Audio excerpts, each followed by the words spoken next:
Alright guys, so we're here in the shop. I want to explain a little bit to you. I know you just see that, but here's the deal. When I was up there putting the water line in and the gutter drain, digging the pit, we was having some trouble with the machine, and we'd had problems with water in the fuel one time before.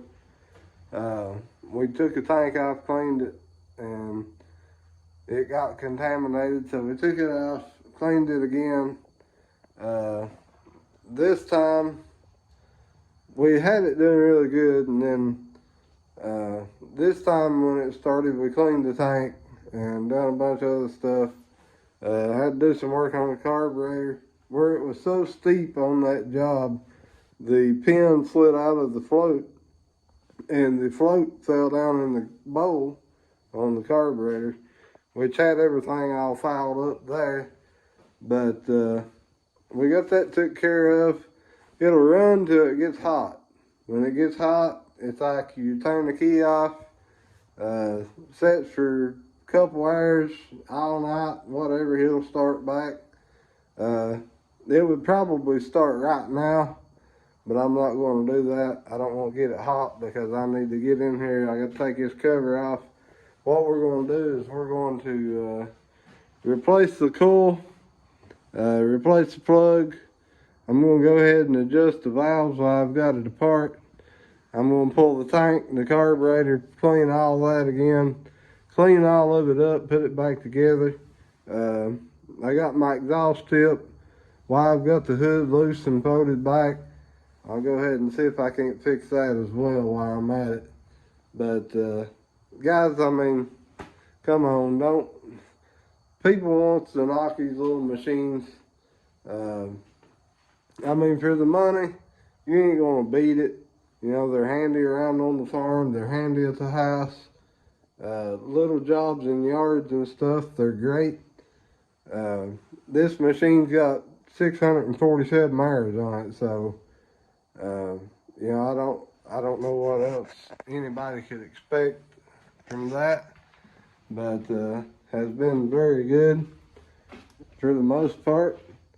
Had a few little issues, but it's just general maintenance, and that stuff is going to happen. I mean, this coming April will make 2 years I've had this machine. It's got 647 hours on it, so you can't really complain about that. But got the John Deere cleaned up, painted the frame. I got a mask off. I'm gonna paint this dash, all these panels.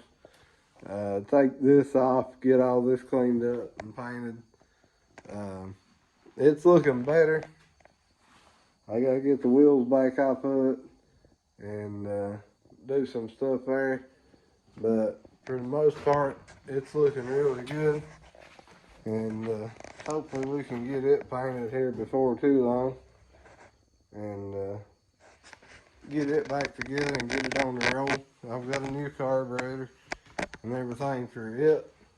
But anyway, enough of that. This is what this is about. But guys, these little machines are really good. But that job up there was really, really steep. It's hard to tell angles and stuff from a camera. But covering the water line up, I wanted to video that. I didn't get it. I was busy trying to take care of other things. I had the 24-inch bucket on. The upper track stayed off of the ground most of the time while I was covering that up. It was really steep. And it was a touchy situation, so I didn't need to be jacking with the camera and trying to do that too. So I just kind of let it slide and missed it. But I've lost a bolt out of my seat. That's one hard thing to do. You can't keep bolts in that. It vibrates and stuff so much. I'd like in the future to buy another one of these, but with a full cab. We'll see how that goes, I guess, later. But right now, I'm gonna worry about getting this took care of. I got the parts ordered, they'll be here tomorrow. So that'll be good. Soon I'm going to tackle this. We're going to fix this. This cylinder, I'll probably take it and have it repacked. See if I can't fix it. I don't know what's going on there with that deal. But if you run it for a little while and stuff, it straightens out. I don't know if it gets air in there. I don't know what's going on there. But I'd say it's something in that bypassing. So I'll get that took care of. Not no big deal. It'll still lift, pull, dig, whatever you want to do. I just don't care for it doing that. After it sets for a while, it wants to flop around. So anyway, guys, that is what it is, and we'll get this coil put on. I'll probably video some of that while I'm putting it on, and try to get that exhaust tip back on there. It seems like it's actually quieter with that, because the exhaust ain't bouncing off of that in there. It seems like it quietens it down quite a bit. So you guys that's bought one of these recently at the auctions or wherever, and you're having a heat problem and they're loud, they have that problem, that's a good idea that another guy had. I kind of copied him on that, put the extension on the exhaust and used the springs. That way if it hits something, it can flip out of the way and not break. That was a really, really good idea. And you guys can probably find him on here on YouTube. I ain't going to mention his name. He might not, you know. But anyway, guys, it is what it is. So we'll see if we can get this cover off, and I'll get some content of the coil, and we'll inspect it and look at it good when we get it off, and we can maybe see if it's bad or not, and hopefully that'll be a good place to start with it. I unhooked the ignition switch earlier and let it run till it got warm, and it still died. So that tells me it ain't in the switch. It's probably the coil breaking down after it gets so hot. But we'll see what it is, guys. And we get this thing back to running. We got a big drain tile we got to go put in, and a couple other things, so it should be interesting content. All right, weenies, here we are. We're down to the culprit. The flywheel looks rather rusty, really, considering. I'm a little surprised at that. Looks like we got some metal shavings stuck to the magnet there, and we just have to see what it looks like when we pull this coil. It looks pretty rough, actually. Looks like it's got a spot on it right there. Like it's been really, really hot, which I'm sure it has been. These engines put out a lot of heat, and they're in a very confined space, so it would be natural for it to be a little on the hot side. But we will get that off. I know about where it's set at. If I've got a gauge, I can gauge it when I put it back on there and tell. I may go ahead and put a new fuel line on it as well while I'm at it, just to make sure that the fuel line ain't collapsing somewhere or something. And yeah, we need to try to clean that flywheel up while we're into it, and get it looking a little better. It's set out in the weather some, but not a whole lot. All this has been enclosed in a case. I mean, I don't really understand. Well, just the moisture, I guess, but I guess being so hot and then drawing moisture makes up for it to be rusty.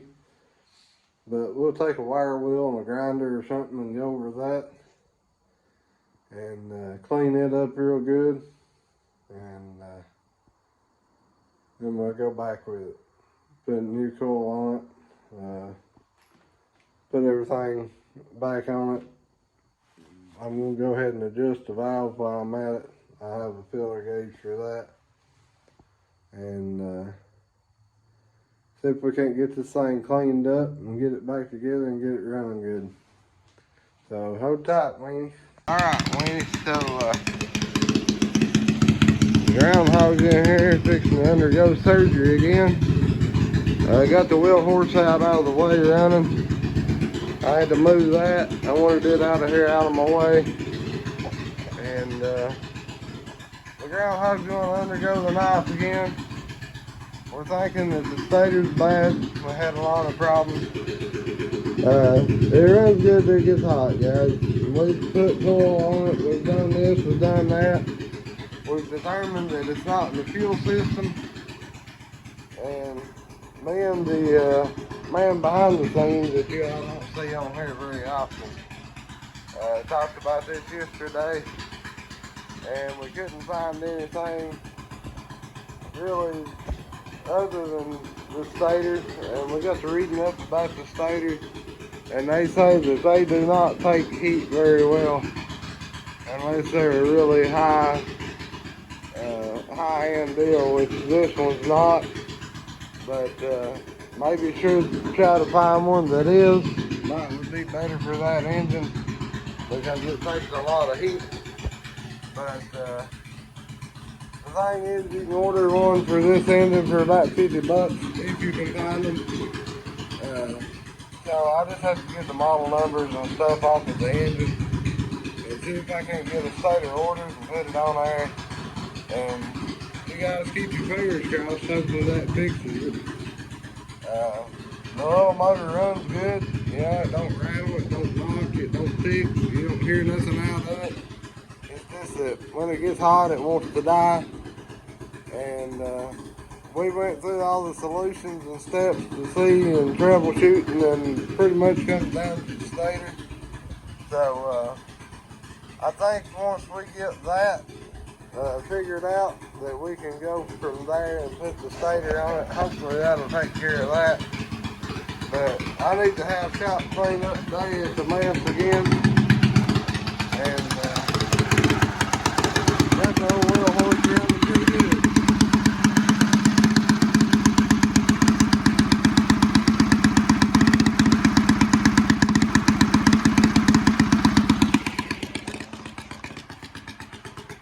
That one's next.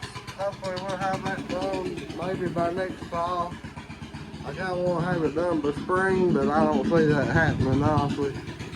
But anyway, guys, sorry for the lack of content here the last few days, but this thing's been giving me a lot of trouble with that little problem it's got.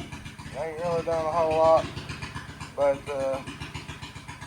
we get this fixed. I'll try to video some of that as we're working on it, probably in another video, and try to get y'all some content going.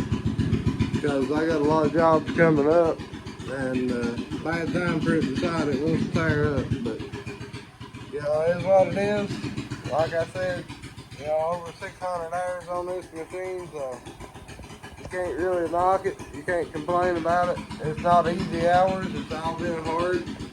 So hang tight, Weenies, and we'll get you some more content. Like I said, probably in another video, but you guys keep cracking. We'll catch you in the next one.